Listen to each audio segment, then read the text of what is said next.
What's up YouTube? Zero here, and today I'm going to be doing a level 25 Witcher 3 build.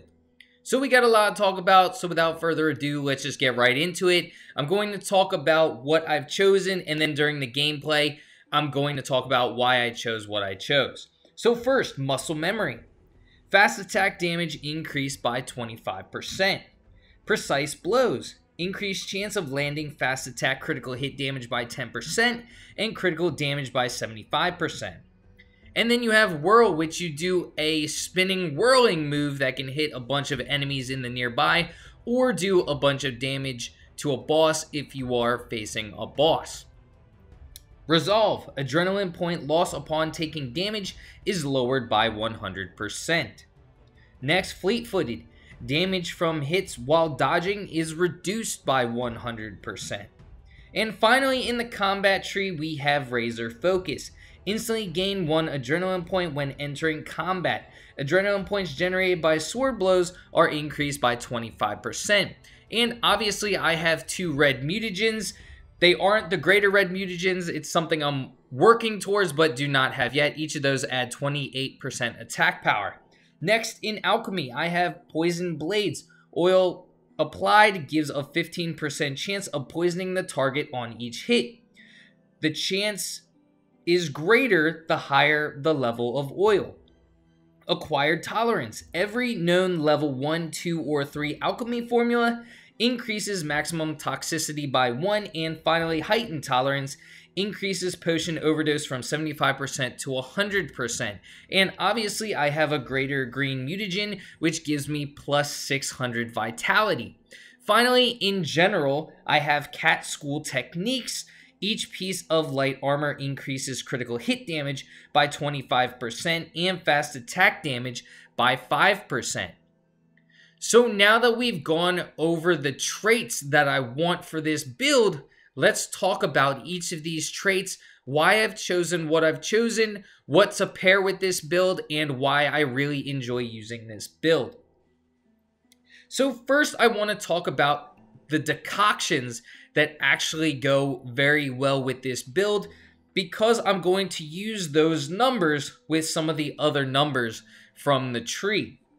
So there are 3 decoctions that I really enjoy using with this build. The first one is the Water Hag decoction. Damage dealt is increased 50% when vitality is at its maximum. So if you have max health, you are doing 50% more damage, which is absolutely awesome.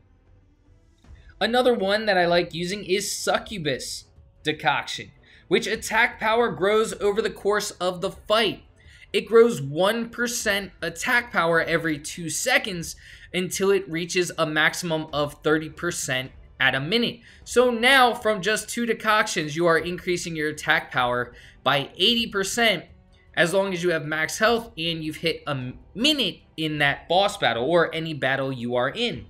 And the final one, this is a little bit more defensive, the Ekimara decoction. Damage dealt to foes restores vitality.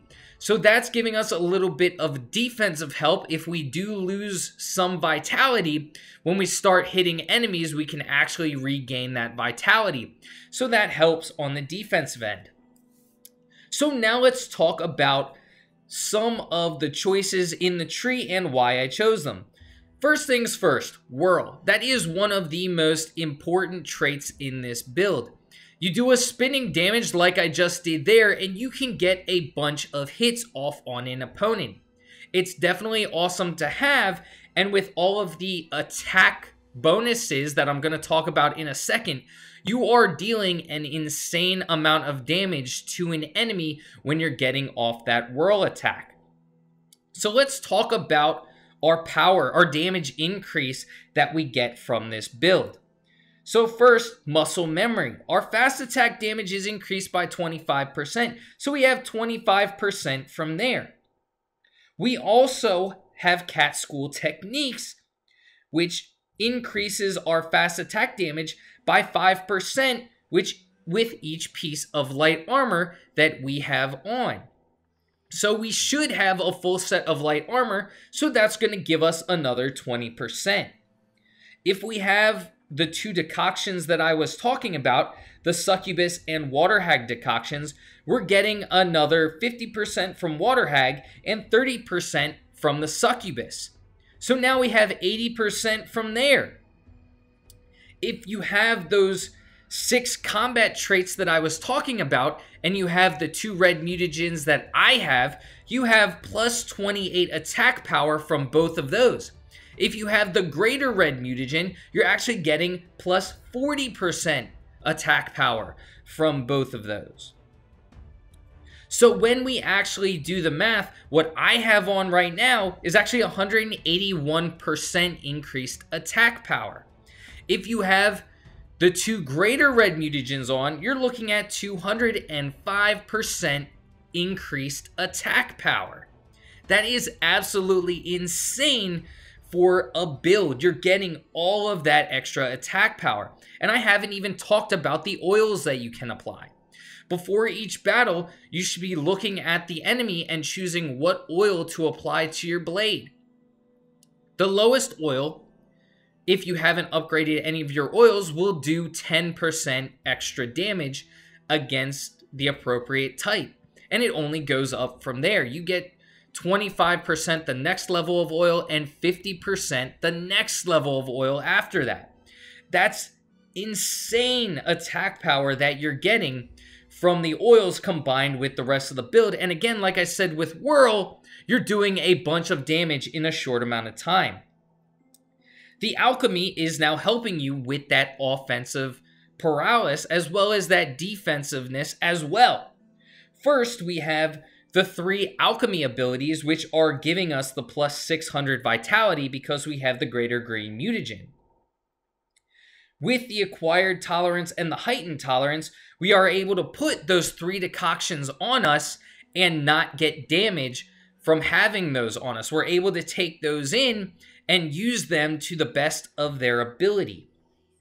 Poison Blades is only adding more offense. We have a chance to poison the target as long as we are making sure we are applying that oil to our blade. So overall, this build is an absolutely fantastic build and will help you out no matter which difficulty you are playing on.